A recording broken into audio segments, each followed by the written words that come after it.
Halo, Assalamualaikum warahmatullahi wabarakatuh. Video ini dibuat untuk menambah wawasan kalian tentang pencemaran lingkungan. Nah, pencemaran lingkungan adalah masuknya sesuatu ke dalam lingkungan sehingga lingkungan tersebut terganggu. Itu pengertian sederhananya.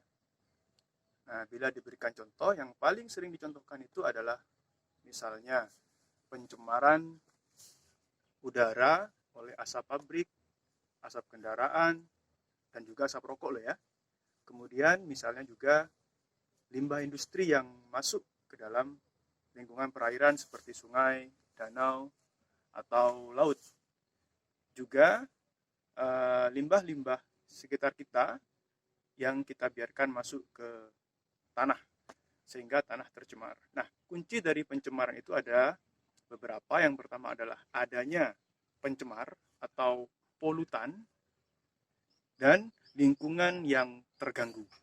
Nah, hal yang perlu kalian pahami adalah bahwa tidak semua polutan itu berasal dari pabrik atau perusahaan atau kendaraan.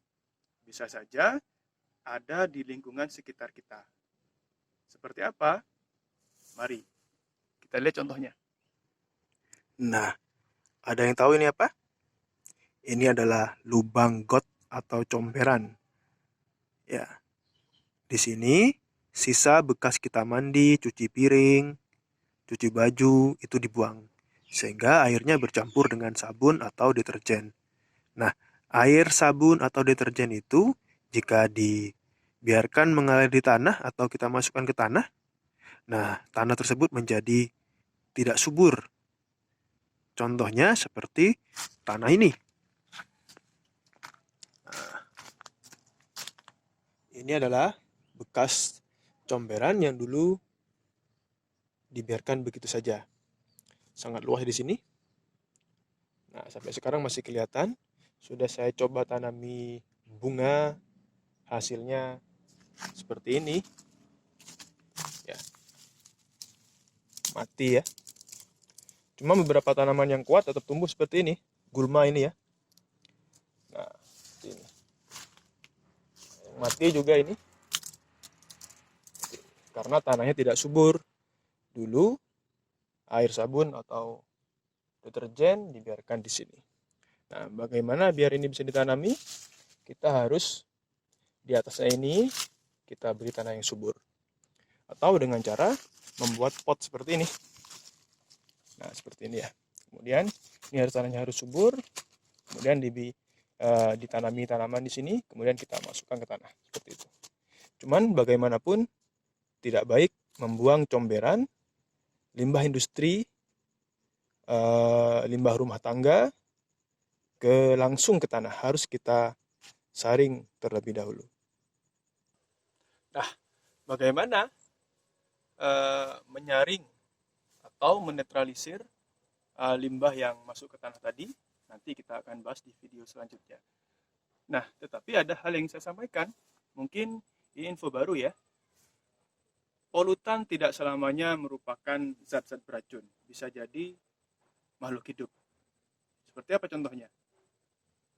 Nah, misalnya kalian yang suka membeli ikan di pasar, ikan hidup ya, ikan hias ya.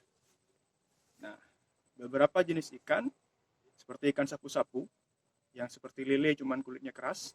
Nah, itu bukan ikan khas Pulau Jawa atau bukan ikan khas Indonesia. Dia berasal dari luar negeri.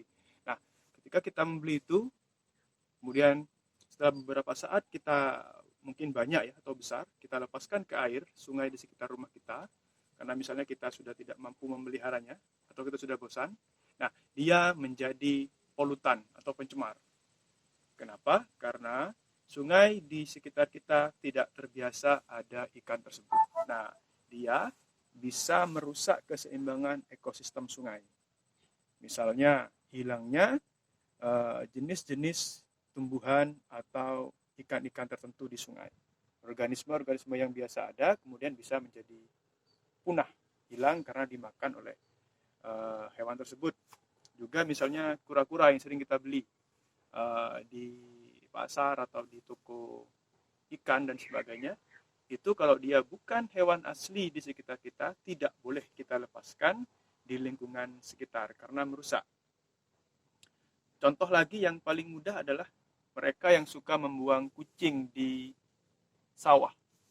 Kucing itu adalah hewan yang ada di sekitar kita. Nah, kemudian misalnya kita memelihara kucing, setelah banyak kita bosan memeliharanya, kita buang ke sawah sehingga dia beranak pinak di sawah.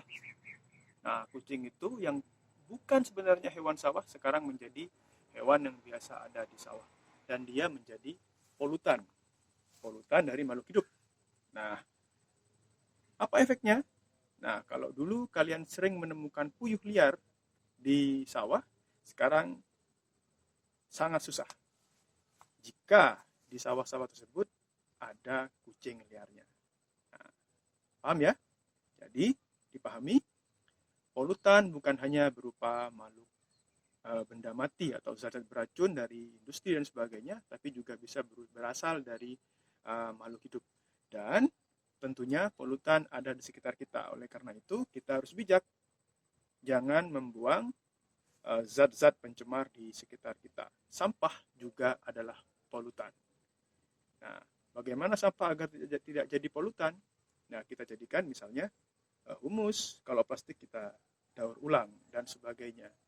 Intinya, kalau keseimbangan ekosistem atau lingkungan terganggu oleh keberadaan benda, sesuatu yang baru, maka itu disebut dengan polutan dan terjadi pencemaran lingkungan.